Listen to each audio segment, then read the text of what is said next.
नमस्कार दोस्तों, स्वागत है आप सभी का हमारे चैनल चारू चौधरी में। आज इस वीडियो में मैं 10 क्वेश्चंस लेके आई हूँ, बहुत ही इंपॉर्टेंट है। ये क्वेश्चन जो है कई बार कॉम्पिटिटिव एग्जाम्स में पूछे जा चुके हैं, तो इसीलिए मैं चाहती हूँ कि अगर आप कोई एग्जाम की प्रिपरेशन कर रहे हैं, जीके जिसका पार्ट है, तो वो जरूर ये क्वेश्चन जो है उनको पढ़ के जाएं, क्योंकि ये पहले भी रिपीट हो चुके हैं और संभावना है कि आने वाले सालों में भी रिपीट हो जाए और एक आपको आइडिया लग जाएगा किस तरीके के क्वेश्चन पूछे जाते हैं। क्योंकि अगर मैंने अभी देखा था सिलेबस CTET की अगर हम बात करते हैं तो वहाँ पे क्या है, बहुत ही सिंपल सा सिलेबस दिख रहा है। परिवार कौन से होते हैं, न्यूक्लियर होते हैं, मतलब संयुक्त होते हैं या फिर से एकल होते हैं, तो बहुत सिंपल बातें। परंतु क्वेश्चंस की अगर बात करते हैं तो वो इतने सिंपल नहीं आते हैं, आपको थोड़ा सा डीप स्टडी की जरूरत होती है। तो मेरे द्वारा जितने भी क्वेश्चंस आए हैं वो आपको करवाए जाएंगे, जिससे क्या होगा कि आपके लिए इजी हो जाएगा। जब आप एग्जाम देंगे तो आपको पता चल जाएगा एक तो किस तरीके के क्वेश्चंस आएंगे, और मे भी पॉसिबल है कि कई सारे क्वेश्चंस जैसे कि रिपीट होते हैं हर साल, वो रिपीट हो जाएं, तो आपका लक है कि आप वो जो नंबर्स हैं वो बटोर सकते हैं। तो आइए दोस्तों देखते हैं, यहाँ पे 10 क्वेश्चंस हैं। और एक बात ध्यान रखें, फटाफट से मेरे वीडियो को जरूर शेयर कर दें, सब्सक्राइब कर दें अगर अभी तक आपने नहीं किया है तो। Thank you. प्लेग है, यहाँ पे देखिए मैंने 4 ऑप्शंस दिए हैं। कुछ क्वेश्चंस में मैं ऑप्शंस देती हूँ, किसी में नहीं देती हूँ। जहाँ पे आवश्यक होता है, बिना ऑप्शंस के जो क्वेश्चन है वो अधूरा रहता है, वहां पे मैं ऑप्शंस देती हूँ। अदरवाइज जहाँ पे एग्जैक्ट एक ही आंसर है वहां पे मैं ऑप्शंस नहीं देती हूँ। तो देखिए इसमें मैंने ऑप्शन दिया है विषाणु जनित बीमारी, कवक जनित बीमारी, जीवाणु जनित बीमारी और खनिज जनित बीमारी। तो यहाँ पे मैं आपको बता देती हूँ, प्लेग जो है वो है विषाणु जनित बीमारी। विषाणु जनित बीमारी क्यों है? क्योंकि ये क्या है, मेन तो इसका जो वाहक है इस बीमारी का, ये कौन है? चूहा होता है। विषाणु से ये फैलता है रोग, चूहा इसका वाहक होता है। इसका ये बहुत ही डेंजरस बीमारी भी रही है एक समय में। इसका जब कोई इलाज नहीं था तो इसको क्या कहा जाता था? ब्लैक डेथ कहा जाता था, पेस्ट कहा जाता था। तो इसके बहुत सारे नाम और भी प्रचलन में हैं। और ये क्या है, बहुत भयानक रूप ले लेता है, तीव्रता से शरीर में फैल जाता है, न्यूमोनिया का रूप भी ये ले लेता है। तो ध्यान रखिएगा, जब क्वेश्चन आता है आपके पास में प्लेग क्या है, तो ये विषाणु जनित बीमारी है। दूसरा हमारा प्रश्न है गैसीय अपशिष्ट हैं। गैसीय अपशिष्ट क्या होते हैं दोस्तों? जो कि होते ही अपशिष्ट ही है, मतलब वेस्ट होते हैं, जो कि क्या होते हैं, गैसीय अवस्था में होते हैं। और इससे क्या होता है, वायुमंडल जो है वो दूषित होता है। जैसे कि मान लीजिए आपने कुछ जो कहीं पे औद्योगिक क्षेत्र है जहां से क्या होता है, धुआं निकलता है, गंदा अपशिष्ट पदार्थों से धुआं निकलता है। वो धुआं क्या करता है, वो पर्यावरण में फैलता है और पर्यावरण को दूषित करता है, वायु को दूषित करता है। तो ये जो अपशिष्ट है ये कहलाते हैं गैसीय अपशिष्ट। इसमें अगर आप देखेंगे कि कोयला, हम खाना बनाते हैं, कोयला जलाते हैं, तो इन सब से क्या होता है, जो धुआं निकलता है वो सब गैसीय अपशिष्ट होते हैं। ये किस अवस्था में होता है? गैस की अवस्था में होता है। तो जो भी धुआं, इसमें मेन जो है धुआं, ये इसका बहुत ही बड़ा एग्जाम्पल है। किसी भी तरीके का धुआं हो सकता है, चाहे वो चिमनियों से निकलने वाला धुआं हो, खाना बनाते हैं तो वो जो धुआं निकलता है वो सभी जो है वो पर्यावरण के लिए हानिकारक होता है। तो गैसीय अपशिष्ट क्या है? वह अपशिष्ट जो कि गैसीय अवस्था में है। तीसरा हमारा प्रश्न है, जब एक जीव लाभ लेता है बगैर दूसरे सहवासी जीव को प्रभावित किए तो कहलाता है, यह सहभोजी कहलाता है। सहभोजी कैसे कहलाता है? इसमें क्या होता है, मतलब 2 जीव जो हैं साथ में रहते हैं, उसमें एक जीव को तो कोई हानि नहीं, एक जीव को तो फायदा होता है साथ में रहने पर, मतलब लाभ होता है, और दूसरा जो जीव है उसको कोई हानि नहीं होती है। उसको क्या कहते हैं? सहभोजी। जैसे कि गैस्ट्रोपोड जो कवच होता है उसमें कौन रहता है? केकड़ा रहता है, उसमें केकड़ा रहता है, और एनिमोन्स जो होते हैं वो उस पे चिपके रहते हैं। तो उससे क्या है, केकड़े को कोई नुकसान नहीं है, और एनिमोन जो है वो उससे चिपके रहते हैं, उनको फायदा ही है। तो इसी तरीके से जो शार्क होती है, वो शार्क का भी उदाहरण ले लेते हैं। शार्क जो है उस पे क्या होते हैं, मैं लिख देती हूँ, शार्क पे कौन चिपके रहते हैं? पेट्रोमाइजोन। ठीक है, तो ये क्या है, ये दोनों भी हैं सहभोजी होंगे। और व्हेल जो होते हैं उस पे समुद्री वर्टिकल जो है वो चिपके रहते हैं, तो उससे भी ये दोनों भी आपस में क्या हुए, ये भी सहभोजी हुए। तो यहाँ पे क्या है, एक जीव लाभ लेता है और दूसरा जो जीव है वो उसको कोई हानि नहीं होती उसके साथ में रहने से, तो उन्हें कहा जाता है सहभोजी। और उदाहरण मैंने आपको बता ही दिए हैं। राज्यसभा में होने वाली सभाओं की अध्यक्षता कौन करता है? चौथा प्रश्न है कि राज्यसभा में होने वाली सभाओं की अध्यक्षता किसके द्वारा की जाती है? तो ये की जाती है उपराष्ट्रपति के द्वारा। इसका शासनकाल जो है वो भी 5 वर्षों का होता है। और ध्यान रखिएगा, जो भी सभाएं होती हैं इनकी अध्यक्षता उपराष्ट्रपति करता है।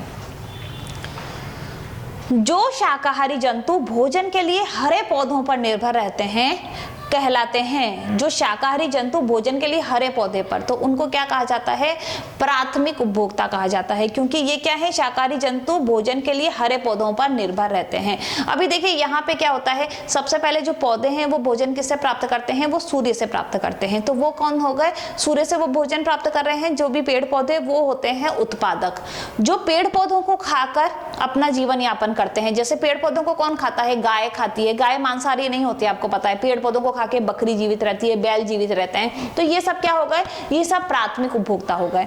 और जो प्राथमिक उपभोक्ताओं को खा लेता है, मतलब कुछ जीव ऐसे होते हैं जो मांस खा के जीवित रहते हैं, वो क्या होते हैं? जैसे शेर हो गया। शेर क्या करता है? गाय भैंस बकरियों को भी खा लेता है, वो घास वगैरह नहीं खाता है, तो वो होता है द्वितीयक उपभोक्ता।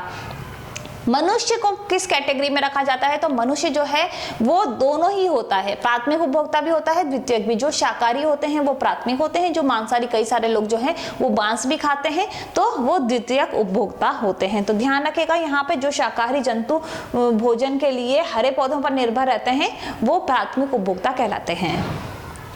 छठा प्रश्न है, सूर्य के निकटतम ग्रह कौन सा है? तो सूर्य के निकटतम ग्रह ध्यान रखिएगा बुध है। इसके लिए मैंने एक छोटी सी ट्रिक भी बनाई है, आप चाहें तो यहाँ पे मैं बता देती हूँ। स्पेसिफिक एक वीडियो जो है इसके बाद में मैं आपके लिए बनाने जा रही हूँ, जिसमें कि आपको उस वीडियो में आपको पता चलेगा कि कैसे क्रम वाइज आपको ध्यान रखना है। जैसे कि ये सूर्य है, ठीक है ना, तो यहाँ पे आपको मैं बता देती हूँ, बहादुर सिंह PM बने, ठीक है, PM बने, सभी आए वोट। तो यहाँ पे बहादुर सिंह PM बने, सॉरी बहादुर सिंह बने का B मैंने नहीं लिखा, सभी आए वोट। तो यहाँ पे B से बुध, S से शुक्र, P से पृथ्वी, M से मंगल, B से बृहस्पति, S से शनि, A से अरुण, B से वरुण। इसका मैं स्पेसिफिक अलग से और बना दूंगी, जिसमें मैं आपको एक एक लिख के बता दूंगी। तो यहाँ पे आपको ध्यान रखना है कि सबसे पास में सूर्य के निकटतम ग्रह कौन सा है? बुध है, ये सबसे छोटा ग्रह है, ठीक है। सातवां हमारा प्रश्न आया है, चिपको आंदोलन के प्रणेता हैं? तो सुंदरलाल बहुगुणा जो है वो प्रणेता रहे हैं चिपको आंदोलन के। उस समय क्या किया था? 1973 में ये जब आंदोलन हुआ था, उस समय प्रत्येक जो लोग थे वो पेड़ों को बचाने के लिए पेड़ों से चिपक गए कि पेड़ नहीं काटे जाने चाहिए। मतलब पर्यावरण को बचाए रखने के लिए, पेड़ पौधों को बचाए रखने के लिए ये आंदोलन हुआ था, और इसके प्रणेता थे सुंदरलाल बहुगुणा। आठवां हमारा प्रश्न है, पौधों में अर्धसूत्री विभाजन होता है। अर्धसूत्री विभाजन जो है वो पराग कणों में होता है। ध्यान रखिएगा, पराग कणों में होता है। उसी से क्या होता है? निषेचन की क्रिया होती है। अगर हम जीवधारियों की बात करते हैं तो इसमें क्या होते हैं? युग्मकों को क्या कहा जाता है? अंडाणु कोशिका और शुक्राणु कोशिका कहा जाता है। तो यहाँ पे आपको ध्यान रखना है, पौधों में अर्धसूत्री विभाजन जो है वो पराग कणों में होता है। अगला हमारा प्रश्न है, देखिए बहुत ही सिंपल सा है ये, इसका आंसर मुझे लगता है सभी को आता होगा, ये क्वेश्चन आया भी है, लोग खुश हो गए होंगे कि ज्वर नियंत्रण में आमतौर पर सबसे अधिक प्रयोग की जाने वाली दवाई कौन सी है? जब बुखार आता है तो हम सबसे ज्यादा कौन सी दवाई लेते हैं, जो डॉक्टर्स भी प्रेफर करते हैं, वो होती है पैरासीटामोल, ठीक है ना। पैरासीटामोल सभी ने सुना है, अधिकांश तो सभी लेते हैं बुखार आता है तो इसका आंसर है पैरासीटामोल। और अंतिम प्रश्न है, निम्न में से कौन सा पादप उत्पाद साबुन का विस्थापन है? तो आपने सुना होगा, यहाँ पे ऑप्शंस दिए हैं, रुद्राक्ष, रीठा, तेंदु और सभी। तो यहाँ पर रीठा सही उत्तर है। आपको पता होगा बहुत सारी जगह पे रीठा जो है शैम्पू वगैरह में डाला भी जाता है कि रीठा, और जनरली भी अगर हमको सिर वगैरह धोना होता है उससे शाइनिंग आती है, बहुत सारे फायदे हैं रीठा के। तो ध्यान रखिएगा, इनमें से कौन सा पादप उत्पाद साबुन का विस्थापन है? वो है रीठा, ठीक है। तो ये 10 क्वेश्चन आए हुए हैं कॉम्पिटिटिव एग्जाम्स में जो मैंने आपके साथ में शेयर किए। अभी मैं बहुत जल्दी से ये 10 जो क्वेश्चन है फटाफट से आपको बस उत्तर बताऊंगी ताकि आपको ये रिवाइज हो जाए। पहला है प्लेग है, वो है विषाणु जनित रोग। गैसीय अपशिष्ट हैं, जो अपशिष्ट गैसीय अवस्था में होते हैं और पर्यावरण को दूषित होते हैं, वो क्या करते हैं? वो होते हैं गैसीय अपशिष्ट। तीसरा हमारा प्रश्न है, जब एक जीव लाभ लेता है बगैर दूसरे सहवासी जीव को प्रभावित किए तो वह सहभोजी कहलाता है। चौथा प्रश्न है, राज्यसभा में होने वाली सभाओं की अध्यक्षता उपराष्ट्रपति करता है। जो शाकाहारी जंतु भोजन के लिए हरे पेड़ पौधों पर निर्भर रहते हैं प्राथमिक उपभोक्ता कहलाते हैं। सूर्य के निकटतम ग्रह है बुध। चिपको आंदोलन के प्रणेता सुंदरलाल बहुगुणा थे। पौधों में अर्धसूत्री विभाजन परागकण में होता है। ज्वर नियंत्रण में आमतौर पर सबसे अधिक प्रयोग की जाने वाली दवाई जो है वो है पैरासीटामोल। और निम्न में से कौन सा उत्पाद साबुन का विस्थापन है वो है रीठा। तो दोस्तों उम्मीद करती हूँ ये क्वेश्चन जो हैं जो आ चुके हैं आपको याद हो गए होंगे और आपके लिए बेनिफिशियल रही होगी वीडियो।